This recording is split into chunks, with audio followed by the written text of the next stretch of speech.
శ్రీ గురుభ్యో నమ. శ్రావణ మాసం మొదలవుతుంది. ఈ శ్రావణ మాసంలో మనకి 5 శుక్రవారాలు వచ్చున్నాయి.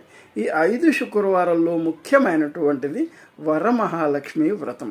మిగిలిన శుక్రవారాల్లో అమ్మవారి ముందు అనగా మహాలక్ష్మి, మహాకాళి, మహాసరస్వతి.